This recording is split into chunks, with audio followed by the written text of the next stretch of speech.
வரப்போற தேர்தலில் நம்ம யாருன்னு காட்டணும், நம்ம பலம் என்னன்னு காட்டணும்.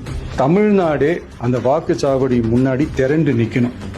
அதை பார்த்துட்டு தமிழ்நாடே தமிழக வெற்றி கழகமா இல்ல தமிழக வெற்றி கழகம் தான் தமிழ்நாடா அப்படின்ற மாதிரி இருக்கும்.